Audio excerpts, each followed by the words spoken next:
The Whispering Stones. In a small New England town, there lies an old, forgotten cemetery known as Pinehill Rest.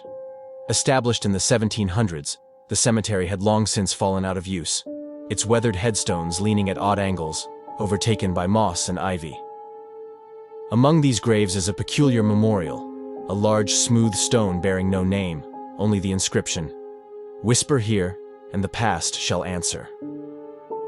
Local legend tells of a young woman named Eliza Hartwell, who was buried there after her untimely death in 1789. Eliza was the daughter of a prominent family and was rumored to have been a witch, practicing dark arts in secret. After her death, strange occurrences plagued the town.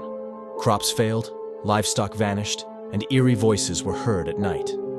In fear, the townsfolk erected the stone with its strange inscription over her grave, believing it would contain her restless spirit. Curious thrill-seekers often visited the grave, whispering into the stone to see if it would answer. Most left disappointed, mocking the legend as mere superstition. However, one cold October night, a group of high school friends dared each other to visit the cemetery after dark. Among them was Emily, a history enthusiast with a keen interest in local lore. As the friends gathered around the stone, Emily knelt and whispered, "Eliza Hartwell, are you there?" For a moment, nothing happened. Then, a faint, cold wind rustled through the trees, carrying with it a soft, unintelligible whisper. The group laughed nervously, brushing it off as a trick of the wind. But Emily heard it clearly, a voice saying, "Help me." Convinced it was a prank, Emily whispered again, "What do you want?" This time, the voice was louder, more urgent. "Release me." The air grew colder, and the friends, now genuinely frightened, urged Emily to leave. She stood, but before they could turn to go, the ground beneath the stone began to tremble. A cold mist rose from the grave, swirling around the group. The whispering grew louder, more desperate. Emily felt a sharp pain in her head as if something was trying to break free from within her mind. The voice now screamed, "Free me!" Terrified, the friends ran, but Emily felt rooted to the spot, the mist encircling her like a cold embrace. The next morning, Emily was found by her parents, unconscious by the stone. She awoke with no memory of what had happened after the mist enveloped her, but she bore a deep sense of dread and an overwhelming fear of the cemetery. No one from the group ever spoke of that night again, and the cemetery, once again, was left to its eerie silence, the whispers of the past echoing only to those brave enough to listen. The Phantom Soldiers. On the outskirts of Gettysburg, Pennsylvania, stands a modest monument dedicated to the unknown soldiers who perished during the Battle of Gettysburg in 1863. This site, marked by a simple granite obelisk, is said to be haunted by the spirits of those who remain unidentified, their restless souls searching for peace. One summer evening, a Civil War reenactor named Mark visited the battlefield alone. Passionate about history, he often spent his free time exploring historical sites and had always been drawn to Gettysburg. As the sun set, casting long shadows across the fields, Mark approached the monument to pay his respects. Standing before the obelisk, he felt a sudden chill despite the warm air.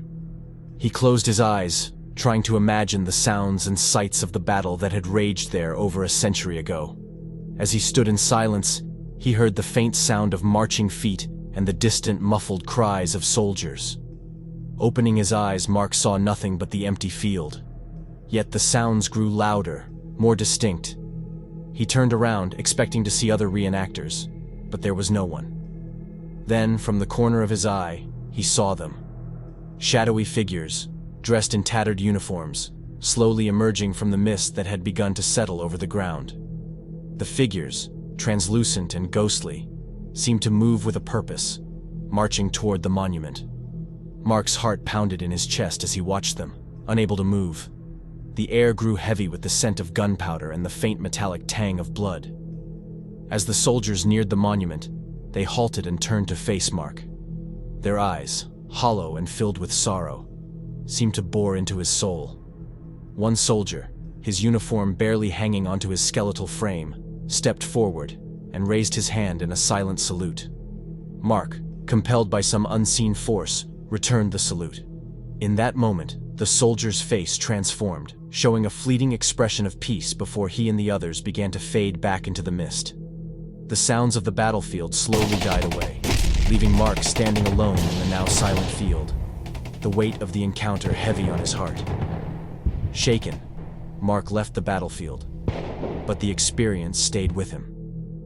He often returned to the monument, leaving flowers and offering prayers for the unknown soldiers, hoping to bring some measure of peace to their restless spirits. The haunting at Memorial Bridge. In a sleepy town in the Pacific Northwest, there stands an old wooden bridge known locally as Memorial Bridge. Built in the early 1900s, the bridge was dedicated to the town's founder, Thomas Waverly, who drowned in the river it spans. His death was shrouded in mystery, with rumors of foul play and revenge. Since then, the bridge has been the site of numerous strange occurrences and ghostly sightings. One rainy evening, a young woman named Sarah, who had recently moved to the town, decided to take a walk to clear her mind. She found herself drawn to the bridge, its silhouette stark against the gray sky. As she walked, she felt an inexplicable sense of sadness and unease. Reaching the middle of the bridge, Sarah stopped to gaze down at the turbulent waters below. As the rain fell in steady sheets, she heard a soft, mournful cry. Startled, she looked around but saw no one. The cry grew louder, more insistent, echoing with a despair that sent chills down her spine. Peering through the rain, Sarah saw a shadowy figure standing at the far end of the bridge. The figure, dressed in old-fashioned clothes, seemed to be weeping, its shoulders shaking with each sob. Hesitant but curious, Sarah approached the figure, calling out, "Are you okay?"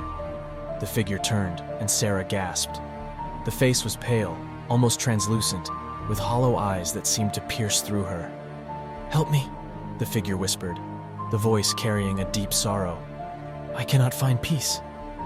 Realizing she was facing the ghost of Thomas Waverly, Sarah felt a mixture of fear and compassion. "What happened to you?" she asked softly. The ghost's expression grew anguished.